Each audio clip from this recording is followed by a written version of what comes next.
여러분들은 살아가면서 언제 가장 감사하다라고 고백을 하십니까?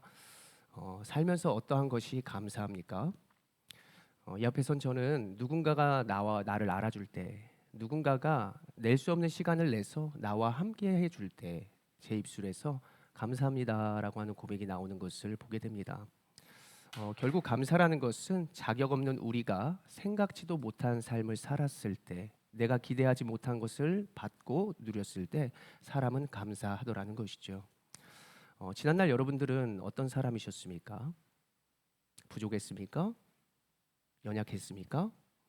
그럼에도 하나님이 오늘 우리를 계획적으로 부르셨습니다. 그 부르심에 감사하며 오늘도 열심히 예배하는 우리 성도들이 되시기를 소원합니다. 1년간 무릇 온사랑교회 인도하심을 돌아보며 감사할 수밖에 없었습니다. 이렇게 부교육자로 하면서 하나의 팀과 영역만 맡다가 여러 가지를 분주하게 하면서 하나님의 말씀도 준비하고 청소도 하고 새벽에 남몰래 혼자 눈물 흘리며 기도하고, 그러면서도 지금 어느덧 이제 1부 예배, 2부 예배, 또 아이들까지 합해서 거의 40명이 예배를 하고 있으니 하나님께 많이 감사하고, 부족하지만 주의 교회를 하나님이 세워 가시는구나, 기도하는 분들을 통해서 주의 나라를 이루어 가시나라는 사실을 제가 깨닫고 느끼게 되었습니다. 우리가 이 은혜를 기억하면서 오늘 말씀을 보길 원하는데요. 오늘 우리가 보는 성경은 데살로니가 후서라는 성경입니다. 사실 데살로니가 후서는 사도 바울이 사랑했던 교회이기도 하지만 믿음으로 여러 가지 흔들리고 어려웠던 교회이기도 하였습니다. 여러 가지 무상과 여러 가지 문화들이 성도들의 신앙을 방해하였고, 특별히 많은 이단들이 마지막 때에 성도들이 믿음에서 이탈하도록 많은 것을 유혹하였기 때문에 그 당시의 성도들은 굉장히 신앙생활하는 것이 힘들었다고 합니다. 우리가 삶이 힘들면 어떠한 생각이 들어집니까? 이제 그만하고 싶구나.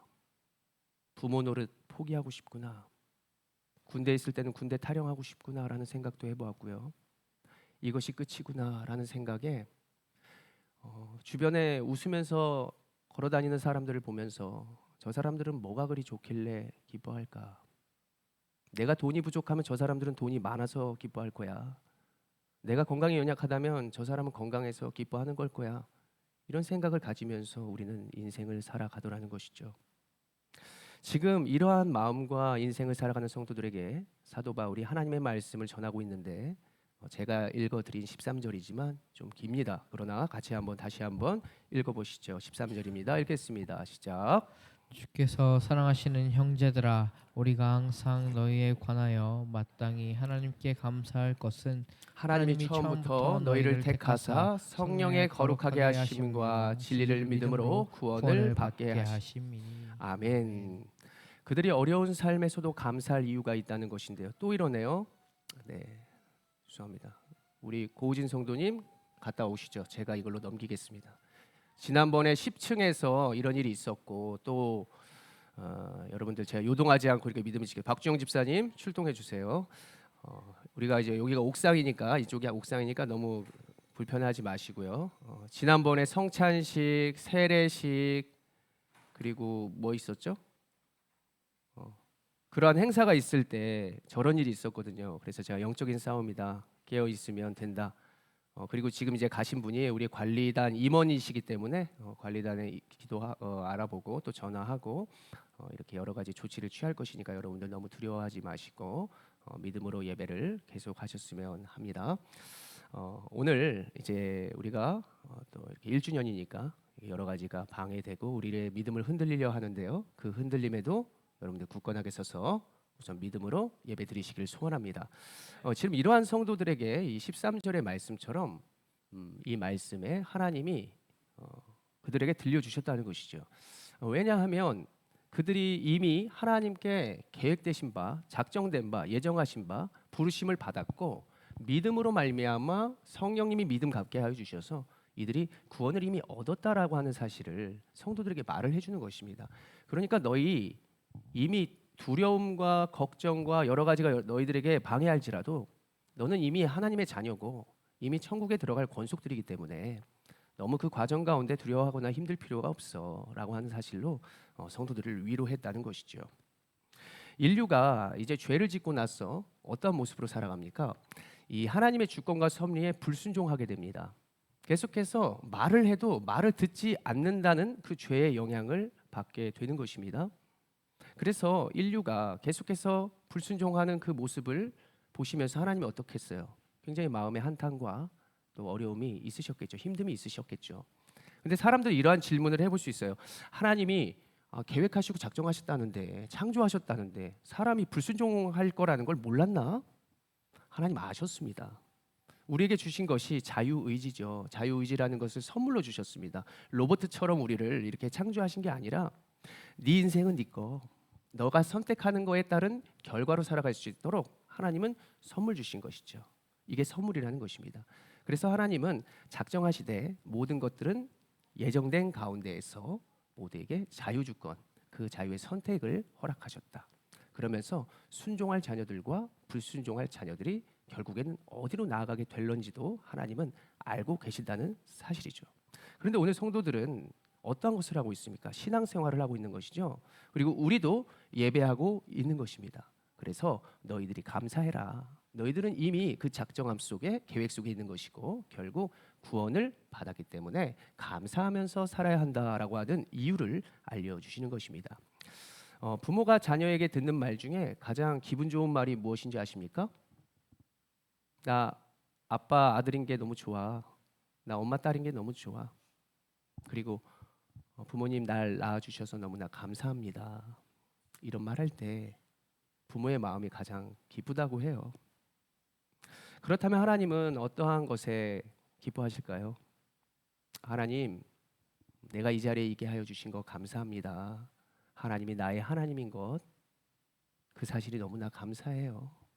이것을 가장 기뻐하시지 어떤 다른 노력과 화려한 예배를 하나님께서 기뻐 받으시는 것이 아니라 하나님이 정말 기뻐하시는 것은 우리가 입술로 내가 하나님의 자녀입니다. 하나님이 나의 하나님입니다. 라고 하는 사실을 가장 기뻐하신다는 사실 여러분들 꼭 기억하시기를 바랍니다. 그래서 오늘 바울은요 그렇게 감사를 깨달은 자들에게 이것을 알게 해주시고 또 이것 또한 말씀해 주시는데요. 같이 한번 읽어보시죠. 시작. 이를 위하여 우리의 복음으로 너희를 부르사 우리 주 예수 그리스도의 영광을 얻게 하려 하심이라. 아멘. 하나님께 감사를 받은 성도들을 다시 초청하는 것입니다. 우리의 복음으로. 이미 복음이 나의 복음이 있는데 바울이 우리의 복음으로 그들을 초청하면서 그들에게 할 바를 이야기해 주고 싶은 의도가 지금 14절에 있는 것입니다. 누군가가 우리를 초청을 했다면 그것이 감사요. 그리고 그 초청 가운데 기쁨이 있었다면 우리는 그 초청의 자리에 가족을 초청하려 할 것입니다. 가정이 초청을 받게 되어서 평안과 기쁨을 또한 누린다면 주변의 또 다른 사람들에게 우리 가정이 누리고 있는 그 초청 가운데 또 참여하게 하려 하겠죠. 이것이 우리가 살아가야 할 모토고요. 목적이 되어야 하는 것입니다. 사랑하는 여러분, 여러분들이 예수를 왜 믿습니까? 예수. 돈 때문에 믿는다. 건강해지려고 믿는다. 행복하려고 믿는다. 뭐 그것 때문에 믿을 수는 있어요. 그런데 그게 전부가 돼서는 안 되고요. 예수 믿어도 힘들 수 있습니다. 그 과정 가운데 힘듦이 분명히 찾아와요.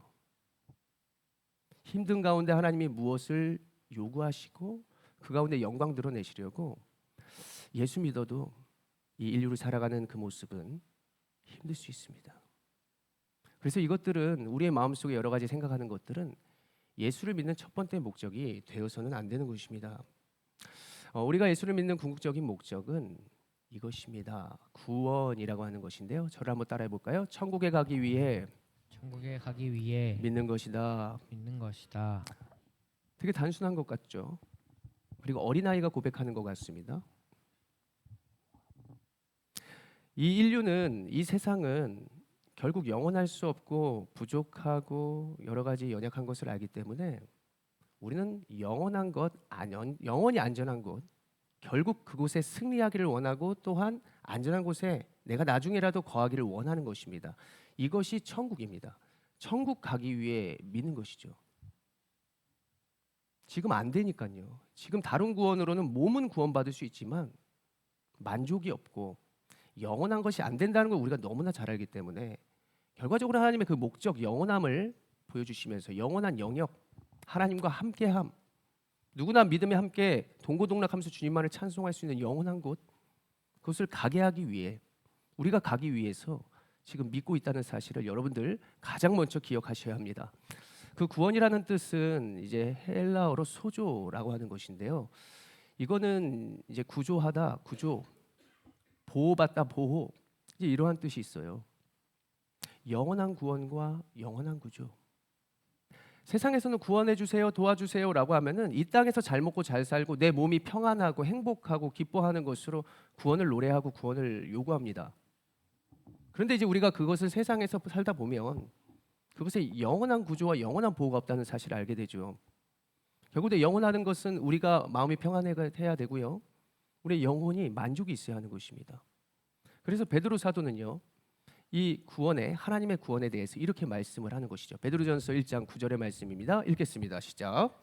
믿음의 결국 곧 영혼의 구원을 받음이라. 아멘. 영혼의 구원은 곧 호흡의 구원입니다. 창조하셨을 때 그 영원성의 구원을 얘기하죠. 그래서 어떤 사람은 구조 요청을 할 때 SOS 메이데이 구조해 주세요 SOS 할 때 이게 꼭 이런 뜻으로 쓰이진 않아요. 그런데 하나님 믿는 사람들일수록 이렇게 쓴다고 해요. Save our souls. 그래서 SOS 우리의 영혼을 구원하여 주십시오. 우리의 몸은 쇠약해져도 우리의 몸과 마음은 계속해서 영원한 곳에 있기를 원하고 영원한 것을 원하는 것이 대부분 사람입니다. 초등학교 학교를 가면요 부모들이 이렇게 달리기 하는 일이 있어요. 운동회 초등학교 운동회 가면 그러면 아빠들이 운동화 끈 딱 질끈 묶고 너도 나도 내가 젊었을 때 다 달리기 조금 했다고 이렇게 폼을 잡아요. 근데 제가 대부분 가거나 소식을 듣는 얘기가 뭐냐면 아버지들의 절반이 중간에 달리다가 넘어져요. 왜 넘어지셨습니까? 하면은 이거 오랜만에 하니까 안 되네. 그래서 허공에 뛰는 것 같은 느낌이 있대요. 뛰는데 뭔가 다리에 느낌이 근육이 딱딱 잡히는 게 아니라 내가 뛰는데 이렇게 허공을 달리는 느낌. 그러다가 대다수가 이제 넘어지는 거예요. 절반 이상이 넘어져요. 되게 젊었을 때 제가 잘 뛰었다는 것이죠. 근데 몸은 어때요? 이미 40대 중반 후반으로 접어들면서 근데 마음만 영원한 거예요. 마음만. 몸은 쇠약해졌다는 것입니다. 그러면서 그 마음을 우리가 계속해서 영원히 갖고 가고 싶다라고 하는 것을 이 세상 가운데도 알게 되는 것인데요. 결국에는 우리가 그 영혼을 구하기 위하여 그리고 그것을 받기 위하여 예수를 믿는다는 사실을 여러분들 믿으시기를 바랍니다. 그 예수님이 십자가에 달리셨을 때 양쪽에 다 강도가 있었어요. 그래서 이들 중에 한편의 강도는 예수님 저주하고 그렇게 그냥 멸망으로 나아갔지만 한편 강도는 예수님한테 구원해 주십시오. 이미 모세 십자가에 이제 박혔기 때문에 몸이 그는 자신의 몸이 죽을 수밖에 없다는 걸 알았을 거예요. 근데 사람들이 이런 얘기를 하죠. 다 죽을 때는 다 모든 것을 알게 된다. 이 영혼이 구원받기를 원한다라고 하는 것이 사람이라 합니다. 강도가 그 순간 하나님께 구하죠. 무엇을요? 구원하소서. 그때는 영혼의 구원인지는 잘 몰라요. 그러나 예수님이 말씀하신 그 답변에 천국이라는 사실이 나타납니다. 너가 나와 함께 낙원에 있을 것이다. 그래서요. 우리가 예수 왜 믿어요? 그럼 우리의 첫 번째 고백이 무엇이 되어야 한다? 다시 한번 따라합니다. 천국 가기 위해서 천국 가기 위해서 믿는 것이다. 믿는 것이다. 믿으시길 바랍니다. 아멘. 두 번째로 우리가 예수를 믿는 목적은 그리스도의 영광 때문입니다. 내가 하나님의 영광을 보고 그리고 영광을 나타내기 위해서 남들도 그 영광을 보고 남들도 영광을 나타내게 하는 삶을 살게 하기 위해서 우리가 예수를 믿는 것입니다. 오늘 14절의 말씀을 같이 읽어보시죠. 14절의 말씀 같이 읽어봅시다. 시작. 이를 위하여 우리의 복음으로 너희를 부르사 우리 주 예수 그리스도의 영광을 얻게 하려 하심이니라. 아멘. 자, 우리를 부르시고 예수를 믿게 하신 이유는 세상의 영광이 아니라 그리스도의 영광을 보게 하기 위해서 부르셨다는 것입니다. 그리스도의 영광과 세상의 영광의 차이점이 무엇일까요? 세상의 영광은 나를 높이기 위해서 노력하죠. 노력해서 얻는 영광? 올라가서 얻는 영광? 연말 시상식에 연예인들이 상을 타기 위해서 또 상을 받기 위해서 시상식에 나타나는데 이 박수로 축하해 주는 시선과 마음이 어떻게 느껴지나요? 진심으로 축하하는 사람도 있지만 한편으로는 조금 내가 받았으면, 다음에는 내가 받았으면 하는 이러한 마음이 느껴지더라고요. 그 세상의 영광은 영원할 수 없습니다. 노력해도요 더 높아지고 싶고 영원하지 않다. 그런데 그리스도의 영광은 낮아지면서 얻어지는 영광입니다. 내려가면서 희생하면서 얻어지는 영광. 참으로 이 두 가지의 영광은 대조적으로 나타나게 되는 것이죠. 이것을 예로 든다면 아버지가 아들을 이렇게 무등을 태워주는 것입니다. 낮아질 수밖에 없고요. 밑에 있을 수밖에 없고요. 때로는 아들이 머리를 잡아 당겨서 오른쪽, 왼쪽 순종해요. 그리고 어머니는 자녀가 이렇게 어지러진 이 모든 쓰레기와 지저분한 것들을 묵묵히 청소해 줍니다. 물론 때론 잔소리를 할 수 있지만 대부분의 어머니는 정리정돈을 해주시고, 또 아래와 같은 어머니는 자식들이 서울에서나 도시에서 공부하게 하기 위해서 저렇게 희생하시고, 그리고 자신의 장래까지도 준비하실 수도 있어요. 끝까지 자식에게 기대지 않게 하기 위해서 노력하시는 것입니다. 저희 할머니도 돌아가시기 전까지 자신의 장례 비용을 다 준비하셨고, 자식들이 준 용돈들 다 꼬깃꼬깃 어디 다 숨겨놓고 그거 가지고 장례 치르라고 편지를 써놓고 이렇게 하늘나라 가셨는데요. 이렇게 부모의 마음은 이렇게 수고하고 헌신하고 낮아지고 천하게도 보여질 수 있습니다. 세상이 이것을 보면서 그 누가 이게 불쌍한 인생이라고 할까요? 이러한 수고 헌신은, 이러한 낮아짐은 그 어떠한 영광과도 비교할 수 없고 모두가 잘 산 인생이라고, 멋진 인생이라고 평가할 것입니다. 위대한 청교자 존 오웬이 쓴 그리스도의 영광이라는 책이 있습니다. 그가 말하기를 하나님은 성경을 통해 두 가지의 영광을 보여주신다라고 하는 것입니다. 하나의 영광은 이 땅을 살아가면서 보여주시는 영광이고, 두 번째의 영광은 예수님이 다시 오시는 그날 보여주시는 영광이라고 합니다. 예수님이 아직 다시 오시진 않았으니까 우리는 첫 번째 영광을 볼 수 있는 사람들인데요. 그 첫 번째 영광은 언제 나타나느냐? 낮아질 때.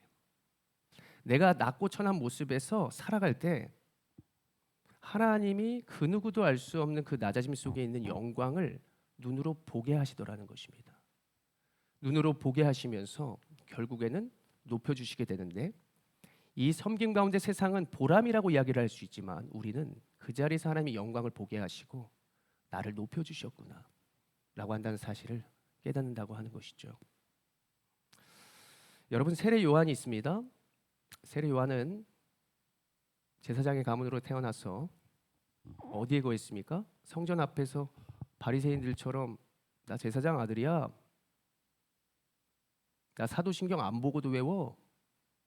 물론 그때는 사도들의 신경이 없었지만 그렇게 교만하고 우쭐댄 게 아니라 광야로 나아가서 낮은 자의 모습으로 충분히 그 당시에 명품으로 거칠 수 있는 그의 여러 가지의 옷도 있을 수 있지만 낙타 털옷을 입으면서 가장 천한 자리에 거하며 복음을 전했습니다. 모두가 비난했고 가문을 어떻게 저렇게 내려깔을 수 있는지 사람들이 막 비난했겠죠. 근데 이제 요한이 그 자리에서 복음을 전하고 있으니까 결국 누구를 보게 됩니까? 읽어볼까요? 시작. 이튿날 요한이 예수께서 저에게 나오심을 보고 이르되 보라 세상 죄를 지고 가는 하나님의 어린 양이로다. 아멘. 그의 눈에 예수가 보이는 거예요. 위로해 주셨겠죠? 함께 나와 복음을 이루어가자라고 말씀해 주셨겠죠? 영광을 보니 예수님이 모두에게 어떻게 올려주십니까? 읽어봅니다. 시작. 내가 진실로 너에게 말하노니 여자가 낳은 자 중에 세례 요한보다 큰 이가 일어남이 없도다. 그러나 천국에서는 극히 작은 자라도 그보다 크니라. 아멘. 저는 오늘 모인 여러분들이 물론 가정에서 수고하고 헌신하고 계실 텐데요. 그 가운데 잔소리 많이 하시죠? 배우자에게도 자녀에게도. 하나님이 주신 선물인데요. 남과 비교하고 계십니까? 다른 집 자식들이 다른 집 배우자가 더 잘할 것 같지만 사실 별반 차이 없습니다. 그러는 척 하는 거예요. 가정에 문제 없는 가정 없고요. 안 힘든 분 없더라고요. 그 자리에서 하나님이 무엇을 원하실까? 나가면 더 낮아지기 힘들어요. 가족 앞에서 낮아짐의 연습을 하는 것이죠. 주신 선물 앞에서 나는 무엇을 하고 있지? 과연 감사하고 있는가? 여러분들의 수고와 희생은 결코 헛되지 않을 것입니다. 저도 나중에 부모의 수고와 헌신을 깨달았고 믿음이 없어도 결국 믿음을 얻게 되는 것이 우리의 가정이 될 것이며 여러분들이 그 가운데 분명히 주님을 보게 되고 주님께서 그 영광 가운데 여러분들과 가정을 높여주실 것을 믿으시기를 바랍니다. 마지막으로 복음된 우리들에게 하나님이 바라시는 것이 있습니다. 읽어볼까요? 시작. 그러므로 형제들아 굳건하게 서서 말로나 우리의 편지로 가르침을 받은 전통을 지키라. 아멘. 오늘 바울의 교훈의 목적은 자신들의 구원을 넘어 이제는 그들이 진짜 굳건하게 서서 남들을 정말 이끌고 나아가기를 원하고 있습니다. 그 굳건함은 결국 전통을 지키는 것이다라고 하는 것인데요. 그 전통이라는 것은 율법이라고도 해석해 볼 수 있고 은혜를 기증한다라고 하는 말에서 유래됐다고 봐도 좋습니다. 그래서 그 전통이라는 것이 은혜를 주는 것이다. 또 말씀이다라고도 해볼 수 있는 것이죠. 말씀을 들을 때 우리의 믿음이 굳건해지고 말씀을 전할 때 우리의 믿음이 굳건하여지며 또 우리가 누군가에게 수고하고 헌신으로 나아갈 때 우리 스스로 점검하면서 굳건해지는 것입니다. 저도 처음에 이 자리에 서고 교회를 뭔가 리더로서 한다라고 했을 때 굉장히 여러 가지가 분주했어요. 여러분들이 보실 때는 어떨지 모르겠지만 조금씩 안정화돼 가고 있는 것을 느낍니다. 본질과 또 내가 할 바와 나라는 모양과 모습을 어떻게 활용하고 주님을 위해서 사용할까라고 하는 이것들을 실패도 거듭하고 여러 가지의 주기도 하고 받기도 하고 말씀을 듣고 전하고 하면서 점점 굳건해지는 것을 제가 느껴요. 이제는 제 몸도 굳건해지기 위해서 제가 운동도 이제 하고 있어요. 운동을 진짜 오랫동안 하셨는데 운동도 하고 있어요. 영과 육이 굳건해지기 위해서죠. 의사 중에 우리 유덕종 선생님이라는 분이 계십니다. 이분이 유명해진 것은요. 우간다에서 23년 동안 의료 봉사를 한 것도 유명하고 이분이 한 말이 치료하러 갔다가 거꾸로 자신의 인생이 치료받았다라고 하는 고백으로 유명해진 선생님이십니다. 이제 코이카에서 국제협력기구에서 한국국제협력단에서 1992년 정부 파견 1기로 나아가셨던 선생님이세요. 이분이 처음에 우간다로 갔을 때 한국보다 더 여러 가지 힘든 것이죠.